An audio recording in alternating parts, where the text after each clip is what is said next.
Vous vous demandez sans doute pourquoi certaines personnes arrivent à obtenir tout ce qu'elles souhaitent et réussir tout ce qu'elles font,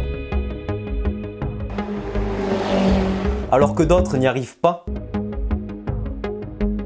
Serait-ce dû à la chance, au hasard, ou est-ce qu'il y a une raison profonde à leur succès? Et si la loi de l'attraction serait le point commun entre toutes ces personnes? Serait-ce cette loi qui leur permet de réussir et d'obtenir tout ce qu'elles souhaitent? Salut, c'est Emric et aujourd'hui nous allons voir les bons côtés et les mauvais côtés de la loi de l'attraction. Cette loi peut vous permettre d'attirer exactement tout ce que vous voulez. Attirer la vie de vos rêves, l'argent, l'amour ou même le bonheur. Le XXe siècle a vu une montée de l'intérêt pour le sujet, notamment grâce à certains livres comme Réfléchissez et devenez riche de Napoleon Hill. Et c'est en 2006 que le sujet s'est démocratisé, notamment avec le film The Secret. La loi de l'attraction suggère que vous pouvez attirer des choses positives ou négatives par le biais de vos pensées.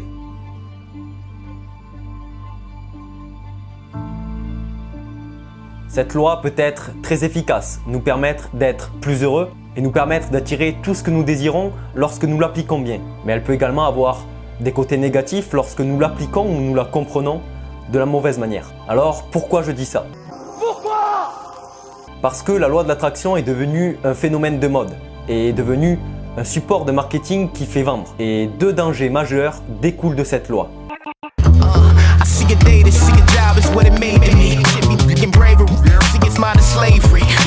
Premièrement, c'est qu'elle crée et renforce le vide chez certaines personnes. Je m'explique. La loi de l'attraction peut devenir négative et avoir des effets négatifs lorsqu'elle devient une solution au manque et qu'elle permet de combler un vide. En partant du principe que nous pouvons changer tout ce que nous voulons dans notre vie et attirer tout ce que nous voulons par le biais de la pensée, cette loi nous est vendue comme une recette miracle pour changer nos vies. Vous allez alors être impatient ou impatiente d'attirer de nouvelles choses dans votre vie alors que vous n'êtes pas encore satisfait de ce que vous avez déjà. Et ça ne va que renforcer chez vous cette sensation de manque. Prenons l'exemple d'une voiture, admettons la voiture de vos rêves.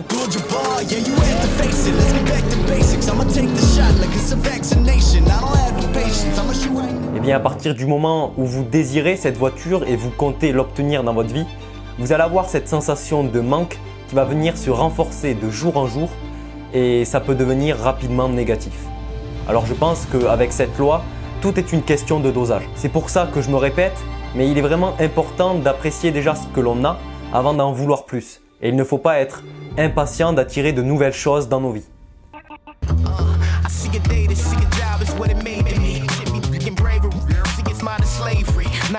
Et le deuxième gros danger de cette loi est qu'elle est parfois mal appliquée et qu'elle est perçue comme simple. Il suffit de penser à une chose pour qu'elle se produise et qu'elle arrive. Mais dans ce cas-là, nous sommes plutôt dans l'espoir, la superstition, mais non pas dans la loi de l'attraction. Je crois qu'il y a des gens qui travaillent à quelque chose, qui travaillent avec une grande énergie finalement. Et l'accident de la nature, je n'y crois pas. Le danger est de croire que nous avons seulement besoin de quelques affirmations positives ou même un peu de visualisation pour changer réellement de vie. Il ne suffit pas de penser à une chose pour qu'elle se manifeste dans notre vie. C'est déjà un bon début, mais ça ne suffira pas. Il y a certaines étapes entre le moment où nous créons une pensée et le moment où elle se manifeste réellement dans notre vie. Tout d'abord, il y a la pensée. Prenons ici une pensée positive qui va créer ensuite une émotion, donc une émotion positive. Cette émotion influence alors notre énergie qui est caractérisée par des vibrations, donc des vibrations qui deviennent ici positives. Et pour finir, ce sont ces vibrations qui dirigent nos actions, donc nos résultats, donc notre vie.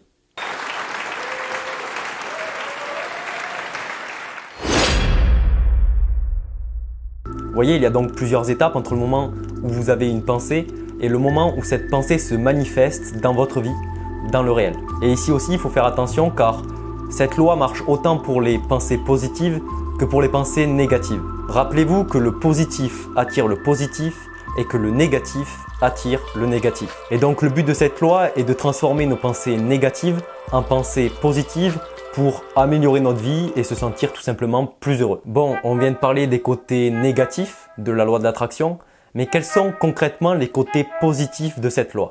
I need to know everything, who and the what and the where, I need everything. Trust me, I hear what you're saying, but I like it's new what you're telling me. Basée sur la pensée positive, elle repose sur le principe que nos ressentis, nos pensées et notre imagination, s'ils travaillent main dans la main, peuvent devenir réalité. Il y a une citation qui dit « Ce que vous pensez, vous le devenez. Ce que vous ressentez, vous l'attirez. Ce que vous imaginez, vous le créez. » Et c'est un peu l'idée qui ressort de cette loi. Nous pouvons concrètement changer de vie en changeant la façon dont nous pensons. Bien que la pensée ne soit pas l'élément déterminant de la loi de l'attraction, elle a en revanche le pouvoir d'agir à tous les niveaux de notre existence. Au niveau interne, sur nos sentiments et nos émotions, et au niveau externe, sur nos paroles, nos actions ou même notre environnement. La pensée est une interface entre notre monde intérieur et extérieur que l'on va utiliser pour aligner nos émotions, nos paroles et nos actes sur nos intentions afin de vibrer pleinement ce que l'on veut attirer à soi. Si j'ai un conseil à vous donner, c'est de plutôt vous concentrer sur ce que vous voulez plutôt que ce que vous ne voulez pas. La pensée doit être formulée sous une forme d'affirmation plutôt que de négation. Il faut par exemple se dire « je veux réussir ce projet » plutôt que « je ne veux pas rater ce projet ».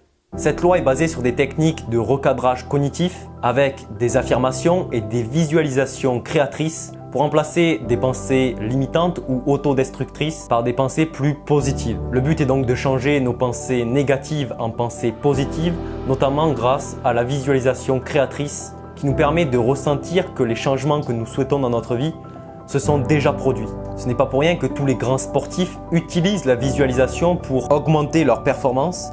Ils visualisent leur mouvement pour qu'au moment venu, lorsqu'ils doivent reproduire ce mouvement, ils aient l'impression de l'avoir déjà fait. Une étude scientifique a prouvé que l'utilisation de la visualisation sur des sportifs qui ont été étudiés a eu un effet positif sur leur performance, presque aussi important que l'entraînement physique. Nous avons d'ailleurs fait une vidéo qui explique les bienfaits et les pouvoirs de la visualisation. Je vous mets le lien ici et en description. N'hésitez pas à aller la voir, elle est vraiment très intéressante. Et pour finir, la loi de l'attraction consiste aussi à se focaliser sur les choses qui vont bien dans notre vie et dans le monde plutôt que se focaliser sur ce qui ne va pas. Il a été prouvé que les pensées positives structurent la matière et sont bonnes pour la santé, tandis que les pensées négatives agissent comme de véritables poisons dans notre corps. Alors le meilleur moyen de se faire du bien est de cultiver ces pensées positives. Par contre, il ne s'agit pas pour autant de croire que tout est beau dans la vie, de se laisser marcher sur les pieds et de s'empêcher de vivre ses émotions. Pour finir cette vidéo, je dirais que la loi de l'attraction a de nombreux bienfaits et qu'elle permet à de nombreuses personnes d'atteindre leurs objectifs et donc elle peut vous aider vous aussi à atteindre les vôtres. Personnellement, je pense que je ne serais pas devant cette caméra si je n'avais pas utilisé la loi de l'attraction, la visualisation créatrice, les pensées positives ou même les affirmations positives.